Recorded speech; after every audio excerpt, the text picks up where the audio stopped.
अमावस्या और पूर्णिमा की कथा। एक समय की बात है। एक राजा था, उनके दो लड़के और दो लड़कियां थीं। उनमें से एक लड़की का नाम पूर्णिमा और दूसरी लड़की का नाम अमावस्या था। पूर्णिमा सारे घर का काम करती, पूजा पाठ करती और गाय की सेवा भी करती थी। लेकिन अमावस्या ठीक इसके विपरीत थी। वह राजा अपने दोनों बेटों और दोनों बेटियों को प्यार करता था। उसके लड़के और लड़कियां धीरे धीरे बड़े हो गए और राजा ने लड़कों का विवाह करवा दिया। इसके बाद एक दिन राजा की पत्नी ने कहा कि दोनों लड़कियां भी शादी के लायक हो गई हैं, उनका भी कहीं पर रिश्ता करवा दो। लेकिन यह ध्यान रखना कि अमावस्या का विवाह किसी अच्छे खानदान में करना, क्योंकि उसे घर के काम करने की बिल्कुल आदत नहीं है, वो बिल्कुल निकम्मी है। और पूर्णिमा का किसी साधारण परिवार में, क्योंकि पूर्णिमा को घर का काम करना ज्यादा पसंद है। राजा ने पड़ोसी गांव के अमीर घर में अमावस्या की शादी कर दी और उसी गांव में एक साधारण परिवार में पूर्णिमा की शादी करवा दी। पूर्णिमा के भाई और भाभी पूर्णिमा से बहुत प्यार करते थे, क्योंकि वह घर के काम में उनका हाथ बटाती थी और अमावस्या उन पे रोब जमाती थी। शादी के बाद दोनों बहनें अपने अपने ससुराल में रहने लगी। एक दिन अमावस्या ने अपने घर पर शिवचर्चा रखी, जिसमें उसने सभी गांव की औरतों को बुलाया पर पूर्णिमा को नहीं बुलाया। जब गांव की औरतें अमावस्या के घर जा रही थीं, तब पूर्णिमा अपने घर के बाहर बैठी थी। औरतों ने उससे पूछा, तुम नहीं चलोगी क्या? पूर्णिमा ने कहा, मुझे तो बुलाया ही नहीं, मैं कैसे चल सकती हूँ। औरतों ने कहा, बुलाया नहीं तो क्या हुआ, वहां तो भगवान की शिवचर्चा है, तुम चलो हमारे साथ। पूर्णिमा उनकी बात मानकर उनके साथ चली जाती है।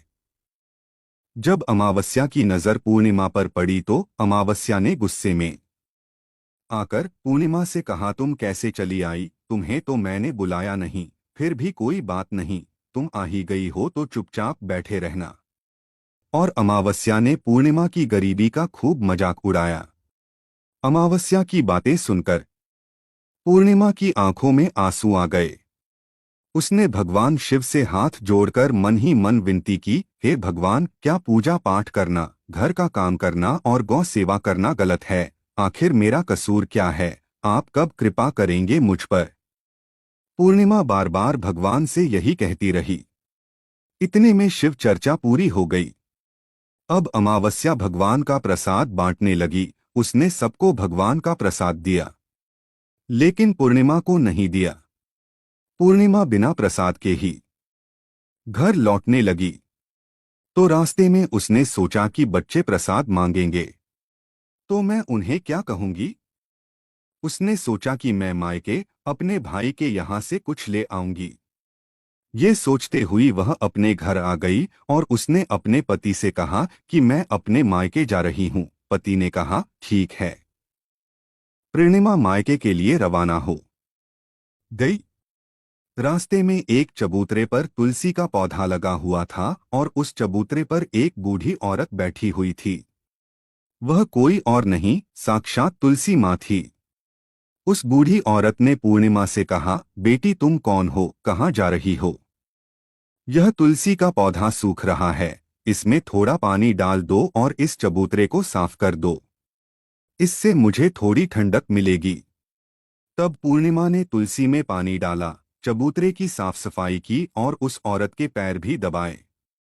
फिर उसने कहा, कुछ और काम है माँ जी?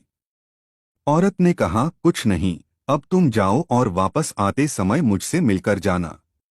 तब पूर्णिमा वहां से रवाना हुई। रास्ते में एक शिव मंदिर आया। वहां पर एक बूढ़े बाबा मिले। वह कोई और नहीं, साक्षात भगवान शिव थे। उन्होंने पूर्णिमा से कहा, बेटी इस मंदिर की साफ सफाई कर दो। पूर्णिमा ने उस मंदिर की साफ सफाई कर दी और पूजा पाठ करके कहा, और क्या काम है बाबा? बूढ़े बाबा ने कहा, और कुछ काम नहीं है बेटी, अब तुम जाओ और वापस आते समय मुझसे मिलकर जाना। पूर्णिमा वहां से निकल गई। वहां से निकलकर चलते चलते काली माँ का मंदिर मिला। वहां बैठी एक बूढ़ी औरत ने पूर्णिमा से कहा, बेटी, यहाँ पूजा पाठ करने तो सब आते हैं, लेकिन मंदिर की साफ सफाई कोई नहीं करता है। इसलिए इस चबूतरे और मंदिर की साफ सफाई कर दो। पूर्णिमा ने कहा, ठीक है माँ जी। पूर्णिमा ने चबूतरे और मंदिर की साफ सफाई करके पूजा पाठ किया और माता का श्रृंगार किया और वहां से जाने लगी। उस बूढ़ी औरत ने कहा, अब तुम जाओ और वापस आते समय मुझसे मिलकर जाना। पूर्णिमा अपने मायके की तरफ चल दी। थोड़ा चलने के बाद नदी के किनारे एक बूढ़ी औरत मिली। वह साक्षात गंगा मैया थी। उस बूढ़ी औरत ने कहा, बेटी, इस नदी पर स्नान करने तो सब आते हैं, लेकिन यहाँ साफ सफाई कोई नहीं करता है। तब पूर्णिमा ने घाट की साफ सफाई अच्छे से की और जब वह जाने लगी, तब उस औरत ने कहा, बेटी, वापस आते समय मुझसे मिलकर जाना। इसके बाद पूर्णिमा नाव में बैठकर नदी के दूसरे किनारे पर उतर गई और अपने मायके पहुंच गई। पूर्णिमा के भाई और भाभी उसे देखकर खुश हो गए और उन्होंने पूर्णिमा से खूब बातें की और कहा कि बच्चों को भी साथ लेकर आती तो अच्छा लगता। सुबह जब पूर्णिमा ने अपने ससुराल जाने के लिए कहा तो भाइयों ने उसे एक लाल साड़ी और एक थैले में बच्चों के लिए कपड़े और खाने पीने के कुछ सामान रख दिया और कहा कि वापस जल्दी आना। इसके बाद पूर्णिमा वहां से रवाना हुई और उसी नदी के किनारे पर पहुंच गई। पूर्णिमा को वही बूढ़ी मां मिली जो साक्षात गंगा मैया थी।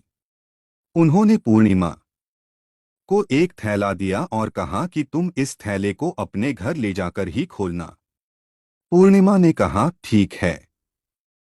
आगे चलकर वही काली मां का मंदिर आया। वहां भी उस बूढ़ी मां ने पूर्णिमा को एक थैला दिया और कहा कि इसे घर जाकर खोलना। पूर्णिमा वहां से रवाना हुई और आगे चली तो भगवान शिव का मंदिर आया। वहां के बूढ़े बाबा ने भी उसे एक थैला दिया और कहा कि अपने घर ले जाकर खोलना।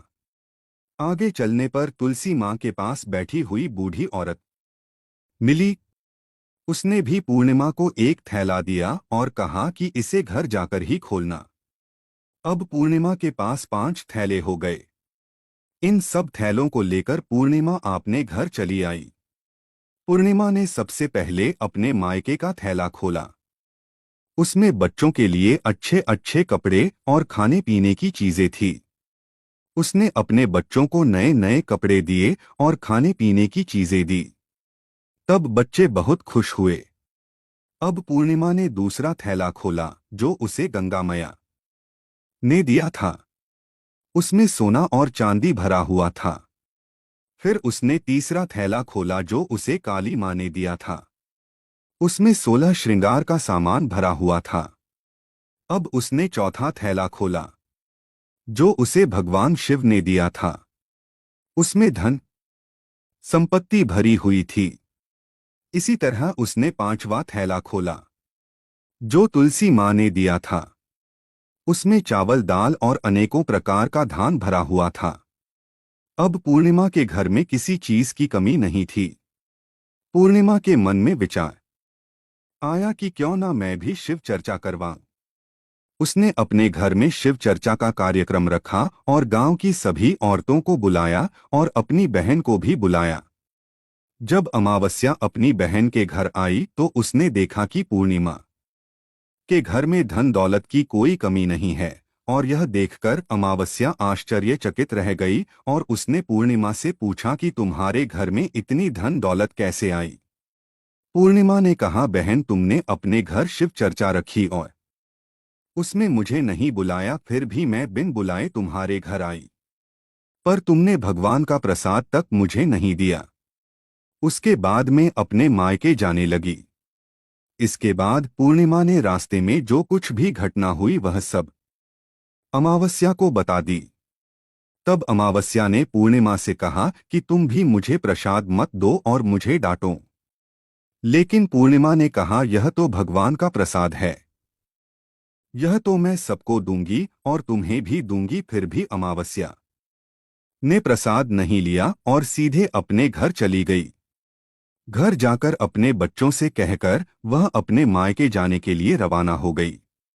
चलते चलते रास्ते में वही तो तुलसी माँ मिली, जो चबूतरे पर बूढ़ी माँ का रूप धारण करके बैठी हुई थी।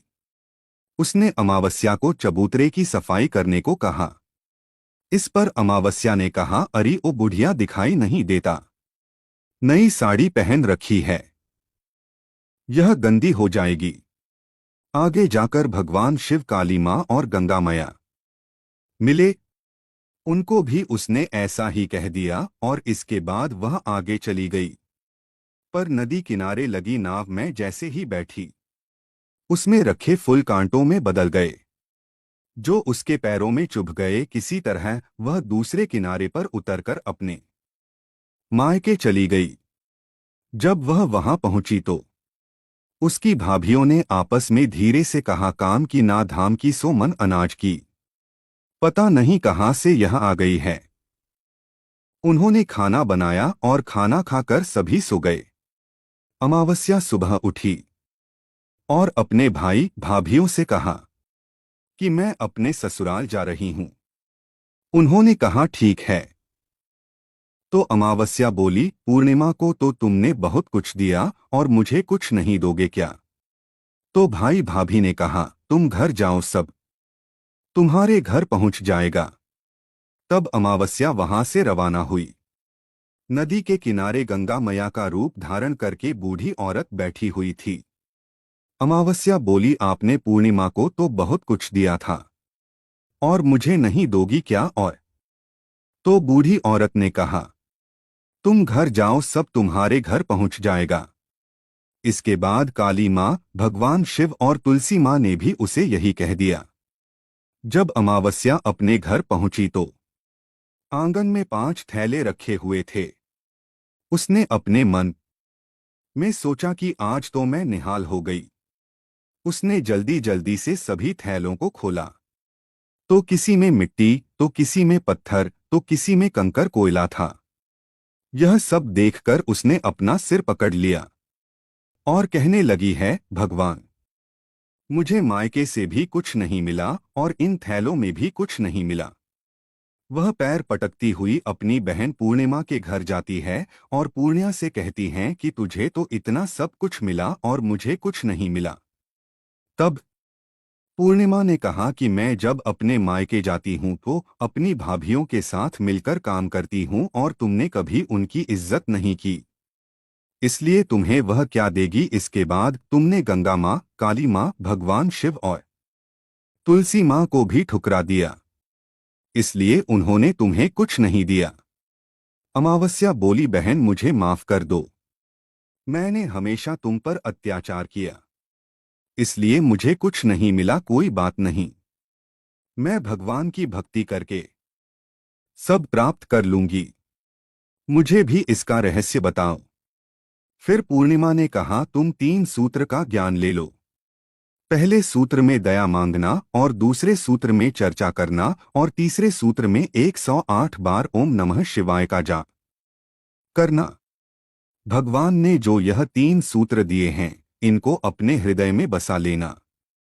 मेरे पास कुछ भी नहीं था, पर मैंने सच्चे मन से भगवान की पूजा की, इसलिए भगवान ने मुझे सब कुछ दिया और तुम्हारे पास जो कुछ भी था वह भी खत्म हो गया। इसके बाद अमावस्या अपने घर गई और भगवान का पूजा पाठ करने लगी। उसने भगवान शिव से माफी मांगी और गो सेवा करने लगी और दूसरों की मदद भी करने लगी। तो दोस्तों, आपको यह कहानी कैसी लगी? अगर अच्छी लगी हो तो लाइक और सब्सक्राइब करें।